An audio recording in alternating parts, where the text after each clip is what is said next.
Hello everyone, welcome back to Analog Snippets. Someone once told me that analog design is only 20% design and 80% is verification. We all spend a lot of time doing a lot of simulations to make sure that our design works on silicon. And a large number of those simulations are to check how robust is our design. There are endless sources of variations in a given design. And that means for a reasonably complex designs, number of simulation conditions increases exponentially. I constantly worry about whether I have missed any important simulation condition. So in this video, I'm going to talk about two simulations that give me a lot of confidence that my design is robust enough. A complex design contains many different types of devices. There can be several different types of MOS and also resistors, capacitors, BJTs and many other devices. On a given die, all these devices can vary independent of each other. For example, NMOS can be slow, PMOS can be fast. Low voltage devices can sit at one corner and the high voltage devices on other. And then we have resistor, capacitor and BJT variations on the top of it. The standard way is to do all the combinations of these process corners. But number of combinations can be daunting. If you also include temperature and voltage variations, the total number of combinations frequently run into several thousands. Is there a simpler way? Luckily, there is, and it is running global plus local Monte Carlo simulations. Now, we all run Monte Carlo simulations, but usually it's just local Monte Carlo simulation, and it is usually meant to check only the effect of mismatch, not the process variations. In a local Monte Carlo simulation, we set the process to a particular corner and then just run the mismatch simulation. In global plus local Monte Carlo simulations, process corners are also varied on the top of device mismatch.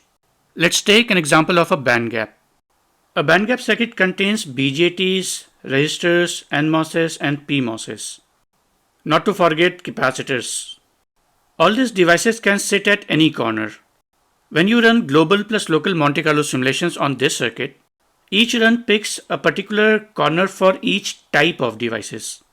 And that is important point. Each type of device will have same corner. So in each run, each BJT will sit at one corner, each type of MOS will sit at one corner, and so on. So if there are two NMOSs of same type, both will have same corner for any given run.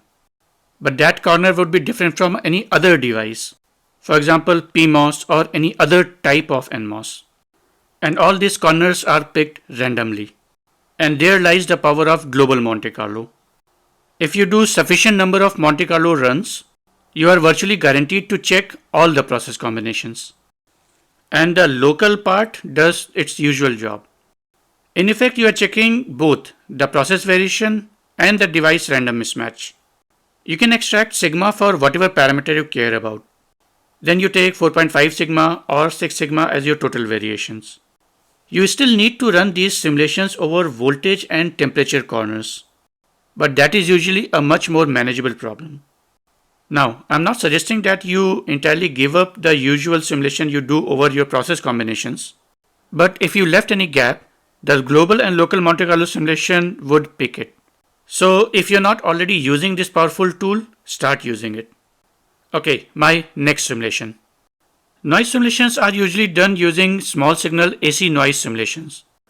But a lot of circuits are not well suited for this kind of noise simulation. But you would still want to check effect of device noise. What to do? There is a powerful type of noise simulation known as transient noise simulation. In transient noise simulation, device noise is converted into time domain. When you plot your waveform, you can actually see your signals getting noisy. The best thing is that you can enable the noise after a particular time. And you'll see that your nice well-behaved buffer output suddenly becomes very unruly and noisy. Transient noise simulations are very simple to set up. You need to specify the maximum noise frequency that you want to consider. There is also an option to selectively enable noise of some blocks and not for the others. And also you can select when to enable the noise. The lowest noise frequency is dictated by the runtime.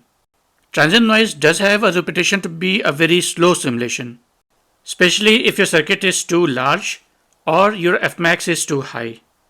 But using multi-thread option, you can simulate it in a reasonable time. We have recently done several transient noise simulations on whole switching converters. Sure enough, it took a couple of days, but it was worth it. I highly recommend running transient noise simulations for your design, even if noise is not the most pressing issue for your design. It's really enlightening to see how your circuit behaves in presence of noise in time domain. I hope you will find these tips useful, and I'll see you in next video. So post your comments below, and thanks for watching.